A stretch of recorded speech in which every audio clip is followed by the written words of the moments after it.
It's that time of the season again where we're doing the mid-season update post regular season before the playoffs start. If you missed out on a lot of the news, you're going to know all about it right here, and just an overall season review of what's happened in case you've missed the timeline with roster changes, events throughout the season, and rumors and whatnot throughout the regular season, I should say. So it all started off at the Daytona 500 where we saw Honda make their debut with two teams, Trackhouse Racing as well as Andretti Global, and it has since been quite a successful season for Honda in their NASCAR Cup Series debut. But in the Daytona 500, it was myself winning the Daytona 500 in a photo finish over RCR's Alex Bowman in the number 31. A very close finish there, an epic result for us, of course. And then we went into Homestead, Miami, and got our first bit of a weird event of the season where the CrowdStrike computer systems actually had an outage, or software I should say had an outage. Red flag had to go out on the racetrack while everyone tried to figure out that situation as we would move on from that Homestead Miami situation to follow in round 3. We would find out our main sponsor throughout our whole career, Top Golf, would be leaving at the end of this season, which would lead to our departure that we now know of Joe Gibbs Racing, or at least played a role in our departure, as JGR has struggled to find a sponsorship for this 19 car for myself going into season number 5, and they only were willing to offer us a 1-year extension. Meanwhile, the team that we signed with Junior Motorsports was willing to offer us a several season contract as well as an entrance in the Indy 500 going forward, which we would end up taking that deal. Trackhouse Racing would announce they would be expanding to a 4-car team going into next season, where we would eventually find out that it was Connor Zilish getting the call up. Not really a surprise. He was in their Xfinity program, jumped up to Andretti Global, same manufacturer with Honda as Trackhouse, of course, throughout this season, as I'm looking forward, I should say, and hope you guys are looking forward to what Zilish can do throughout season number 5 with Trackhouse Racing.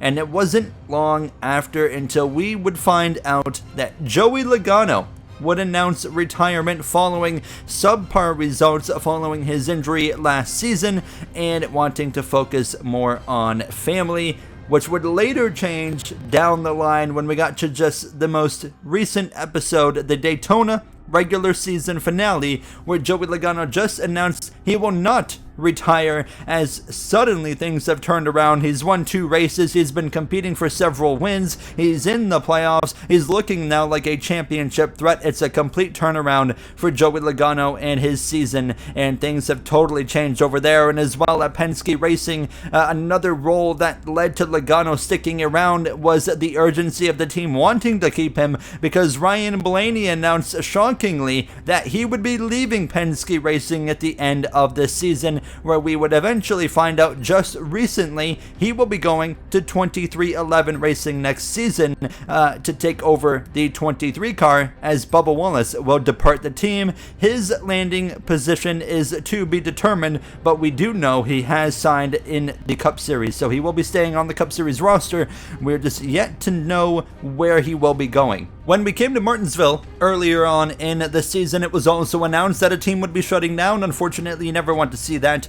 Meyer Shank Racing, this is only their second full-time season, but they're already calling it quits with Austin Cindric behind the wheel. His future is to be determined. That would be a charter that, of course, Trackhouse was able to snag from Meyer Shank now going into season 5. So we will certainly miss that team on the grid next season. Whenever you show up to road courses, they're always a threat with Austin Cindric behind the wheel.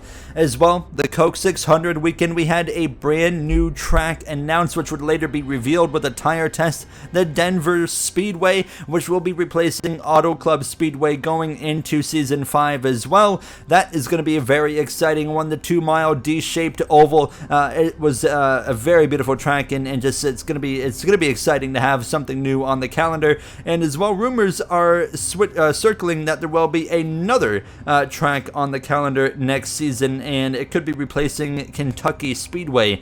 Stay tuned on that. If you have any guesses in the comments as well, you can certainly drop them down below. We came into the midseason and things really started to amp up with contract talk for myself, and we had a lot of dramas happening. Races, they were getting chaotic. We saw Tyler Reddick actually, unfortunately, get an injury in the midseason with a big crash, and he missed several races, which allowed his team owner, Denny Hamlin, to get behind the wheel of the number 45, and he would be very competitive in that 45 car, but Reddick ended up missing too many races. He would fail to advance into the playoffs. That's 2 seasons in a row where Tyler Reddick should be in the playoffs and just wasn't. Last season, Tyler Reddick was in the top 10 in the standings, missed the playoffs because we had too many winners. He did not have a win.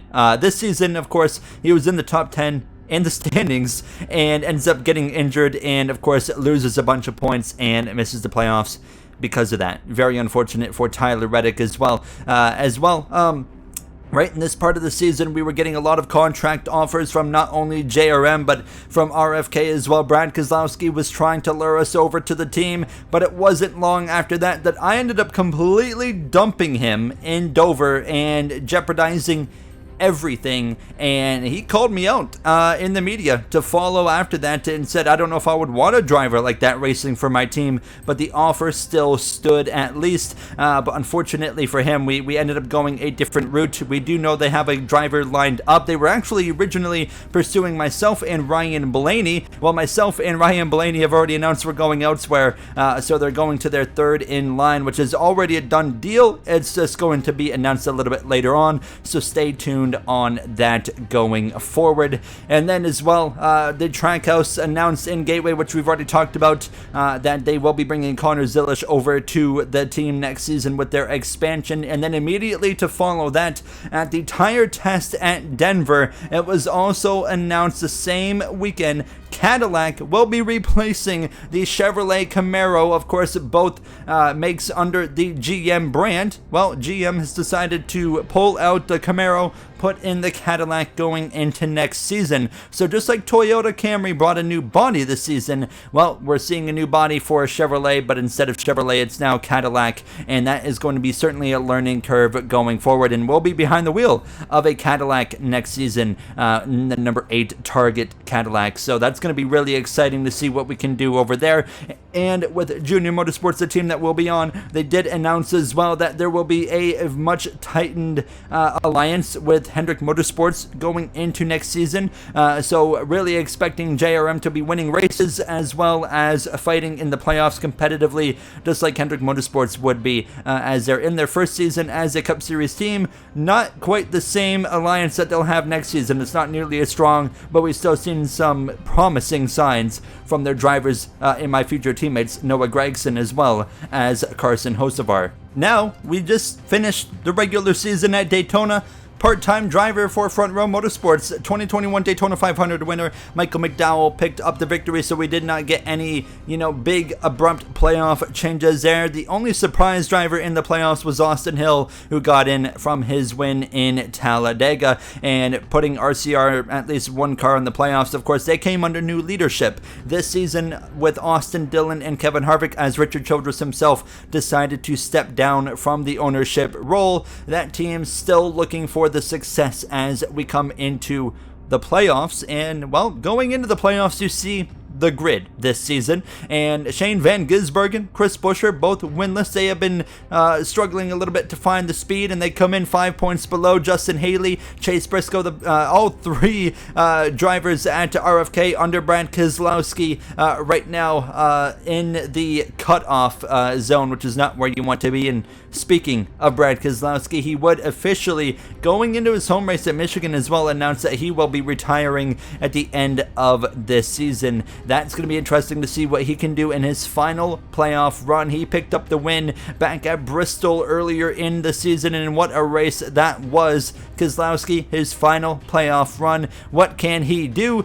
but Kyle Larson has been the favorite all season long. He has over double the playoff points compared to his teammate and myself, who are tied in second and third at 24. It's been an unbelievable season for Kyle Larson. 5 wins, 10 stage wins, winning the regular season championship got him 50 playoff points to start this season. Absolutely insane from Kyle Larson. The question is, can he back it up with the all-new playoff format that is presented to him and the rest of the playoff drivers? The playoff format, very straightforward. It's your typical playoffs that we've always had in NASCAR, but we have 2 extra races. It's no longer 10 races, it's 12. We have the round of 16, 3 races, round of 12, round of 8, all 3 races, but now the final 4 is also 3 races. It's very simple. It will work like a typical playoff round, and now it's not a winner take all. It's the final 4 driver that accumulates the most points at the end of the 3 races in the final 4 wins the championship. It's not a winner-take-all one-race deal. Stage points now matter for the Final 4, and the season finale at Charlotte, just like the Coke 600, they'll be offering an additional stage in the final race to give everybody one more chance to maybe close the points gap to the guy leading the points in the season finale. So it will be a 4-stage final race to end the season at Charlotte as well, just like the Coke 600. Just less laps to work with than that crown jewel race earlier in the season. That's the mid-season, post-regular season update, career mode update here to kind of get you guys an idea of what you might have missed if you haven't been maybe paying attention to the full season. It's been maybe hard to keep up with, and I hope you guys are looking forward to this playoff run. The playoffs, Chicagoland will be starting with the round of 16 very soon, within the next day or 2, and I look forward to seeing you guys then. Thank you for watching, and have yourselves a great day.